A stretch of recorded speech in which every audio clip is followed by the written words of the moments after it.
Hello and welcome to our day 3 practice. Today we are going to experience Warrior 3 posture, which is a balancing pose. So typically I teach this posture coming into it from Warrior 1. So I'll show that first, starting in mountain posture, just like we did in the very beginning. We'll bring our hands to the center.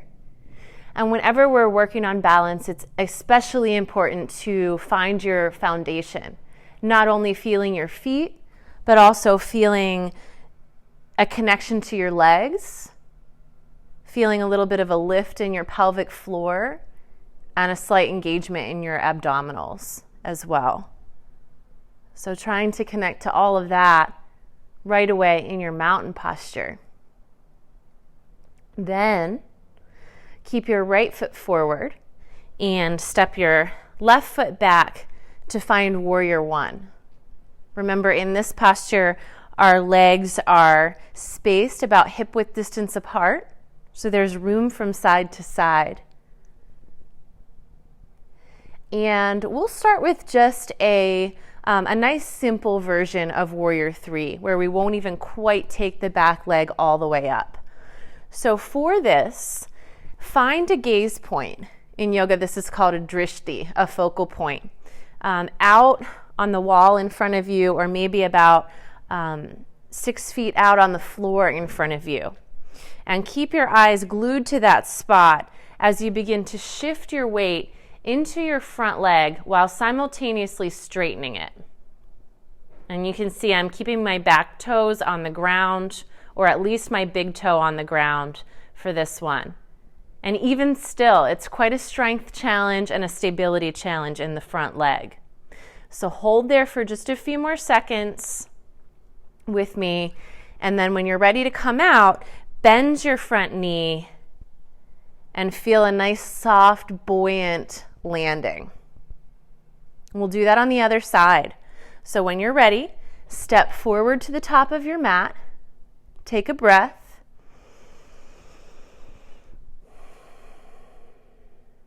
And step back with the opposite foot, finding Warrior 1.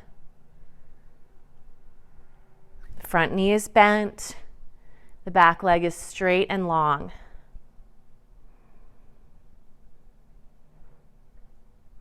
We'll take a spine lengthening breath, getting nice and tall, and then propel yourself forward onto your front foot, lifting the back foot up so that it's really light, just a little touch for balance.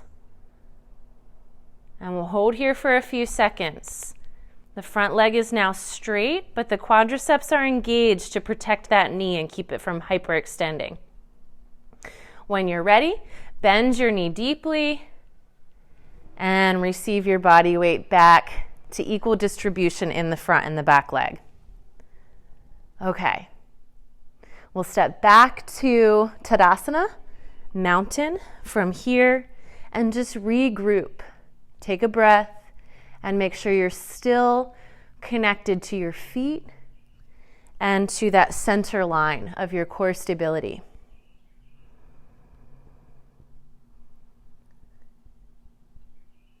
When you're ready, keep your right foot forward and step your left foot back to Warrior 1.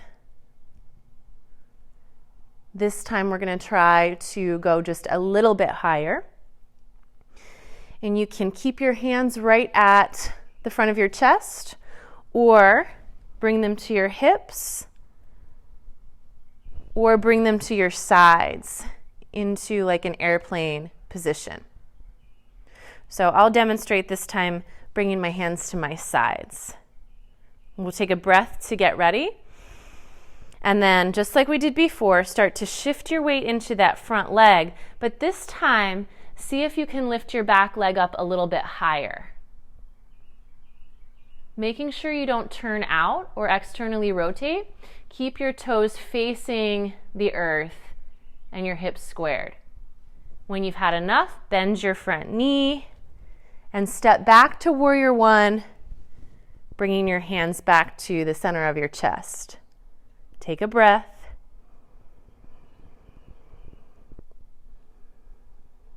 And then come back to mountain. Standing tall. And switch sides. Now your left foot is forward. We'll bring our hands to our hips. Imagine that someone is pulling a string through your head and your whole torso gets really long and strong. And when you're ready, shift forward, bringing your weight into the left leg, finding balance. You can always take your foot back down to the earth, back down to that previous option of toes touching.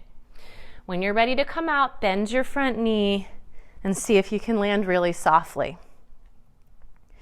Bring your hands back to the center. Take a breath.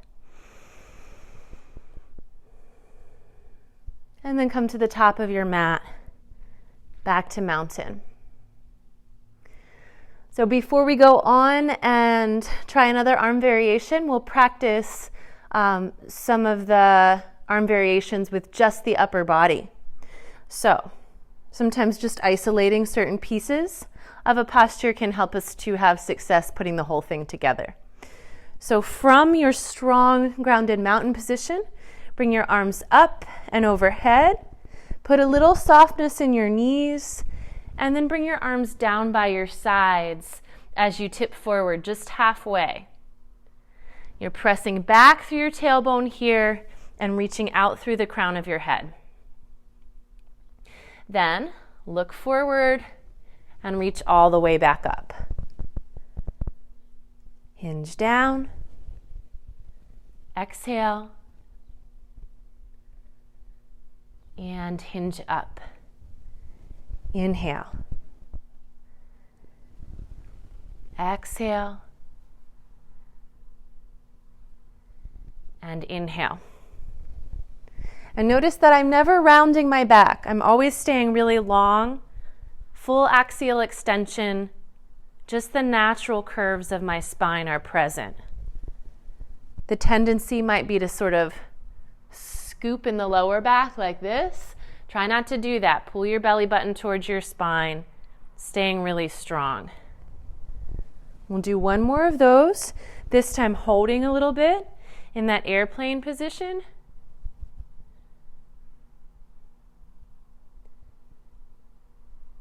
And then reaching up. Return to mountain. Okay, so now let's see if that helped a little bit. We'll try the Warrior 3 with airplane arms. So keep your right foot forward. Step back to Warrior 1. Take a breath. And then we'll do the same arm sequence that we did with both feet forward here. So we'll reach up, and then all in one smooth movement, shift into your airplane arms and find balance in Warrior 3. Hold for as long as you'd like. And then bend your front knee, receive with the back foot, and reach up to Warrior 1. We'll bring our hands back to center. Step forward, finding stability and ease in mountain. Take a breath.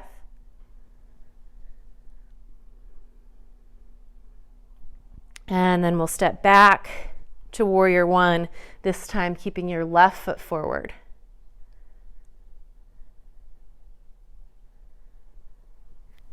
Circle sweep at the shoulders, reaching up to prepare. And then shift your weight into your left foot, bringing your arms to that airplane position. Right along your sides. Palms down, shoulders rolling, back and down. When you're ready, bend your front knee, return to Warrior 1. Take a breath. And then come back to where we began, back to mountain. Now, let's do a little work on isolating just the legs, working with the lower body. For this, you'll need 2 blocks, or if you don't have blocks accessible, you can use the seat of a chair and put your hands on that, or a low bench or stool. So, set up your props and find that tabletop position. So you want to make sure your shoulders are about the same height as your hips. So for example, this has me a little bit too low with the front of my body, and I want to have a little higher support system. So 2 blocks on their high setting works really nicely for me. You might have to use a little different setup depending on your arm and leg proportions. Then I'm going to pick a leg. So I'll start by lifting my left leg and lift it out. And working with the lower body like this is a really nice time to fine-tune your hip positioning. Sometimes people that have a lot of natural turnout, they tend to go like this in Warrior 3, and they externally rotate the hip. But as I mentioned earlier, this is an internally rotating posture. The toes face pretty much down if you can. Again, we're staying long through the spine, not dropping in at the lower back, and also not rounding at the shoulders and the upper back. When you've had enough on that side, bring it down to your supported half lift. Connect with both feet, and then change sides. You can even take a moment and tuck your chin and look down towards your toes. You might be surprised to see which way they're facing. You might feel like your toes were pointed down, and in fact you were turned out. So work with that. Take a few breaths.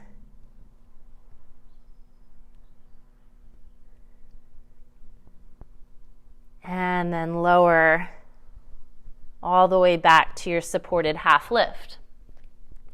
We'll do one more of those on each side. So I'm going to lift my left leg back. And now if I want to add a little challenge, I can take my opposite arm, which is my right arm, and reach it forward. So now I'm in a spinal balancing Warrior 3. And then I'll bring my hand back to the block, bring my leg down, and switch. Bringing my right leg back and my left arm forward.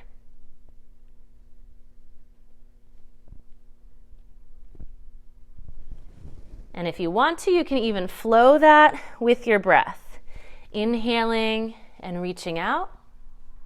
Don't forget about your core strength. Exhale and lower down. Breathe in. Breathe out. Breathe in.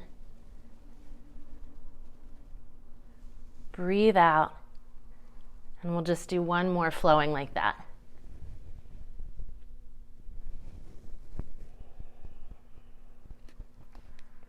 Take a little pause here.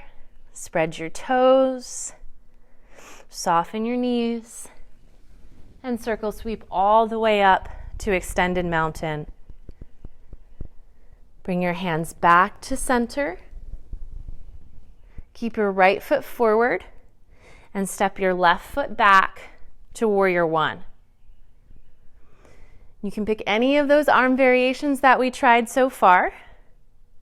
Hands at heart, hands on the hips, airplane arms, or you can keep your arms up and overhead. The longest lever, probably the most challenging for most of our bodies. So we'll stay in Warrior 1 for a breath. And then when you're ready, shift forward, finding Warrior 3. You might also choose to bring your hands down to the blocks if you liked that option. When you're ready to come out, bend your front knee and return to Warrior 1. Take a breath. Bring your hands to your chest and step forward. Mountain. Take a breath and regroup, reground, and switch sides. Connecting to your core stability, picking your arm variation.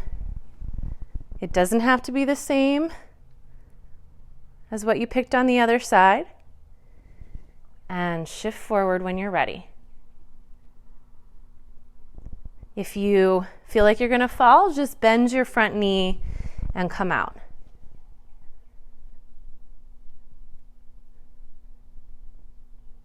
When you feel like you've had enough, bend, receive with your back foot softly, and bring your hands to heart.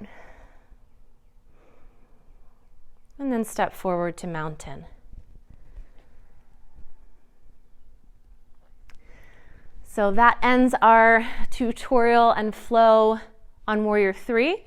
If you find that to be really challenging due to weakness in the core or back, or perhaps the connection to your hip orientation, I would suggest practicing your spinal balance from this position, from tabletop. And that will really help to just develop the kinesthetic awareness required for Warrior 3 and also the strength that's required throughout the core. So thank you for practicing. If you feel like you want to keep moving, let your body just lead the way, follow your breath, and enjoy the rest of your practice. And I hope that I will see you back on here for more posture breakdown tomorrow. Thanks for practicing with me, and namaste.